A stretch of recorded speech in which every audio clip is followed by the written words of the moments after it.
안녕하십니까. 귀농신사TV 지영국입니다. 성공으로 가는 귀농귀촌 로드맵, 귀농귀촌 성공전략. 오늘은 그 14번째 귀농귀촌 2주 단계에서 주민 속으로 라는 제화로 말씀드립니다. 우선 구독과 좋아요 부탁드립니다. 지금까지 귀농과 귀촌의 정의, 그리고 귀농인 농업창업자금과 주택자금에 대해서 말씀드린 바가 있습니다. 반면에 그러면 이와 같은 농업창업자금을 무턱대고 받아도 되는 것이냐 하는 문제를 언급했고요. 각 지자체의 귀농인 지원정책에 대해서도 말씀드린 바가 있습니다.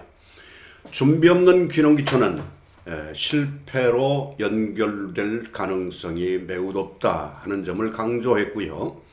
그 다음에 어디로 갈 것인가, 지역 선택에 관한 문제, 그 다음에 연 4회차에 걸쳐서 귀농에서 뭘 하지, 장목 선정에 대해서 말씀드린 바가 있습니다. 여기에서는 농산물에 대한, 농산에 대한 장목 선정 또는 축산에 대한 축종 선정이죠.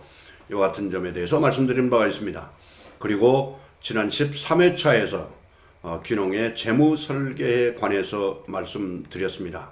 그러면 이제 모든 재무 설계까지 모두 끝났으면 이제 귀농지로 이주하는 단계로 들어가겠습니다. 여기서 이제 강조하고 싶은 것이 있습니다. 이주할 때는 반드시 가족이 동반했으면 합니다. 홀로 귀농은 정착의 가능성을 그만큼 낮춥니다. 한 가족이 도시에 있고 그리고 홀로 농촌으로 이주했을 때 어떤 자그마한 문제, 자그마한 장애가 발생하더라도 계속 도시 지역을 생각하게 됩니다. 다시 돌아갈 수 있다는 얘기죠. 내가 꼭 귀농을 해야 되느냐, 이런 갈등 속에 사로잡힐 가능성이 많습니다. 그래서 반드시 가족 동반해서 함께 이주했을 때 어떠한 경우에도, 어떤 난관이 있더라도, 어떤 도전이 있더라도, 또는 어떤 장애가 있더라도 이를 극복하려는 노력이 함께 일어나게 되는 것입니다. 선정된 장목의 영농 시기를 감안해서 귀농지로 이주할 것을 권면드립니다. 내가 만약에 마늘을 한다 그랬는데, 그러면 마늘을 파종하는 시기가 있을 거 아니에요. 마늘을 심는 시기가 있을 텐데, 이른 봄에 2월달, 3월달에 이주를 했다 할 것 같으면 6, 7개월 동안 장목을 영농을 하지 못하고 계속 그 시기가 올 때까지 기다려야 된단 말이죠. 마늘은 보통 10월달 그때 가서 이제 식재를 하지 않습니까? 이런 점들을 감안해야 된다는 것이죠. 가능한 한 영농을 하지 못하는 그 시기를 최대한 단축시킬 필요가 있다는 말씀이겠습니다. 농지를 임차할 때는 농지 명도 시기 시점을 주의해야 합니다. 농지를 임차했을 경우에 또는 농지를 구매했을 경우에도 그 농지에 어떤 장목이 지금 재배되고 있다고 하면, 장목이 지금 자라고 있다고 하면 그 장목이 수확될 때까지는 명도 시기가 지연되는 것이 통상 관례입니다. 보리가 심어져 있는 그런 농지인데 5월 말에서 6월 초 이때 이제 수확을 하지 않겠습니까? 그런데 2월 달로 만약에 명도 시기를 정한다 하면 이건 우리 관례상 통하지 않는다는 얘기입니다. 일단 2월 달에 잔금이 치러지더라도 이미 재배되고 있는 그 장목에 관해서는 수확할 때까지 명도 시기를 늦추는, 수확하고 그 다음에 양도가 이루어지는, 이런 것이 우리 농촌의 관례입니다. 그리고 통상 그렇게 해왔습니다. 그런데 도시에서 내려오셔서 이런 농촌의 문화, 이런 것들을 사전에 충분히 알지 못하고 2월달로 돼 있으니까 2월달 바로 내놔라. 그러면 지금 수확도 그 보리가 심겨져 있는 것도 수확도 내가 할 것이다. 이렇게 고집하는 경우가 없지 않아 있을 수 있거든요. 네, 이런 것들도 조심을 해야 됩니다. 그 다음에는 귀농인의 집에 입주를 한다고 할 것 같으면 각 지자체가 마련하고 있는 귀농인의 집에 입주할 조건으로 사전에 약속이 돼 있고 계약이 돼 있다고 하면 그 귀농인의 집에 지금 누군가가 거주하고 계실 겁니다. 그러면 그분이 언제 다른 집으로 이제 정착할 집으로 가실 것인지, 귀농인의 집은 1년 이내에서 그 임시거주시설 아니겠습니까? 그러니까 한 10월 정도, 10개월 정도 사신 후에 만약에 지금 사시는 분이 안정된 주거지를 마련해서 그쪽으로 이사를 한다 할 것 같으면 그 이사 시기가 언제인지 이것들도 맞추어서 내가 도시에서 농촌으로 주거를 이주하는 그런 노력이 필요하다는 말씀이지요. 가족 실습 농장 역시 마찬가지입니다. 가족 실습 농장도 저희 부안 같은 경우에는 한 10가구가 있는데 거기에 지금 현재 입주하고 사시는 분이 계시기 때문에 그분이 1년 이내에서 거주하는 조건이니까 그분이 만약에 언제쯤 나가시는지 그거는 이제 그 가족 실습 농장을 관리하는 행정기관이나 아니면 지원센터나 이런 데 여쭤보시면 알 수 있을 거 아니겠습니까? 그래서 그 시기를 감안해서 이주를 하는 것으로 이렇게 하는 것이 좋겠습니다. 빈집 수리할 때는 임차 기간을 설정하는 것이 좋습니다. 농촌에 빈집이 많습니다. 그래서 도시민들이 농촌으로 이주를 해서 귀농을 한다고 하는 경우에 농촌의 빈집에 살면 되지 않느냐 이렇게 말씀을 하시는데요. 농촌의 빈집은 바로 사람이 들어가서 살 수 있는 그런 상태가 되질 못합니다.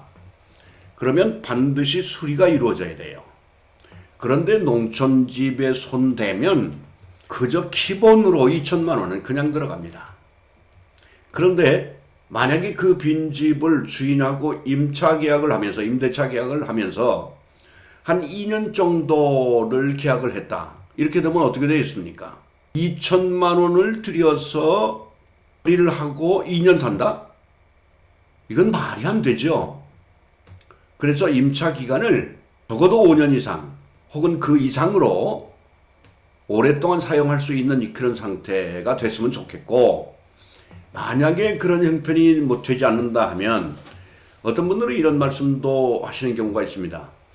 집을 내놓을 때는 만약에 그게 전세가 됐던 아니면 월세가 됐던 그 내놓을 때는 집주인이 그걸 수리해서 주는 거 아니냐 이렇게 말씀하시는 분들도 계실 수 있는데요. 농촌집은 그렇지 않습니다. 그거 임대를 주기 위해서 수리를 한다? 그런 경우는 있지 않습니다. 없습니다. 아예. 그래서 빈집으로 놓아두면 그게 이제 폐가가 될 거 아니겠어요? 결국에 이제 시간이 지나고 나면 폐가가 될 텐데, 내가 만약에 거기서 살겠다 하면 그 살고 싶은 사람이 수리하고 들어가서 살아야 돼요.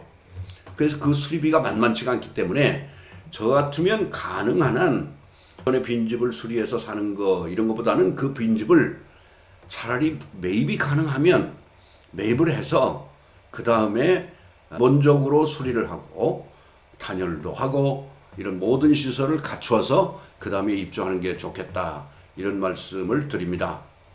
어떤 분들은 이런 말씀을 하시는 경우가 있어요. 마을과 좀 떨어진 데 살았으면 좋겠다 이런 얘기를 합니다.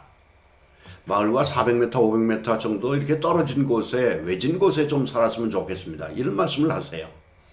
그런데 왜 그러십니까? 그러면 서울에서 부대끼면서 살았기 때문에, 도시에서 그동안 부대끼면서 이렇게 이웃과 함께 살았기 때문에 농촌에 내려가서는 정말 누구한테 간섭받지 않고 조용히 살고 싶다는 말씀이세요.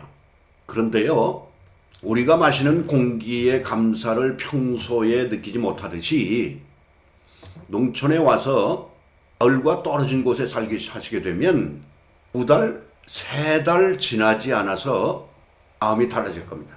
사람은 함께 사는 것이지 홀로 도저히 살 수 없습니다. 나중에는 무서워서 못 살겠다는 얘기가 나옵니다. 만약에 이제 남편 되시는 분이 시내에 잠깐 무슨 볼 일이 있어서 외출했다가 다시 들어가시면 아내 되시는 분은 문을 2중, 3중으로 잠궈 놓으실 거예요. 무섭다고요. 그래서 멀리 떨어져 있는 곳에, 마을과 멀리 떨어져 있는 곳에 사시는 건 바람직하지 않습니다. 마을의 중심으로 들어가서 주민과 함께 어울려서 살아야 돼요. 그래서 주민들과 교제도 하고 그러면서 영농도 배우고요. 여기 있는 그 우리 원주민들은요, 농사를 몇십 년 동안 지금 계속 해왔기 때문에 어디에 메모하지 않고도 시기를 카렌다에다가 뭘 파종하는 시기다 이렇게 다 적지 않아도 감각적으로 다 알고 계십니다. 그래서 그분들한테 내가 언제 뭘 해야 되는지 이렇게 물어볼 수 있잖아요. 그래서 반드시 마을 속으로 들어가는 것이 좋습니다. 그리고 두 번째는 귀농귀촌 협의회가 있어요. 각 지역마다. 그 귀농귀촌 협의회에 반드시 가입을 하십시오. 그래서 그 귀농인들, 상호 귀농인들과의 같은 정서를 가지고 있는 그분들과 가족 교제도 하시고 또 정보도 교환하고 또 각종 지원이 있다고 하면 그 지원도 수여할 수 있는 기회를 잡고 이렇게 하는 것이 좋겠습니다. 지자체의 이사비 지원을 활용하시는 것도 방법입니다. 물론 모든 지자체가 이 이사비를 지원하는 건 아니지만 대개 지자체들이 이사비용이 나오면 그 이사비용의 일부를 지원하는 그런 제도를 시행하고 있습니다. 그래서 이제 우리 부안군 같은 경우에도 이사비의 일부를 지원을 하는데요. 네, 이사비 지원도 받을 수 있는 건 받아야죠. 자, 이와 같은 방식으로 귀농을 했으면 그리고 이주를 했으면 좋겠습니다. 자, 여기까지 말씀드리고 다음 단계는 현지 적응에 대해서 말씀드리고자 합니다. 귀농신사TV 오늘은 귀농귀촌 로드맵 귀농귀촌 성공 전략 14번째 주민 속으로 말씀드렸습니다. 구독과 좋아요 부탁드립니다. 감사합니다.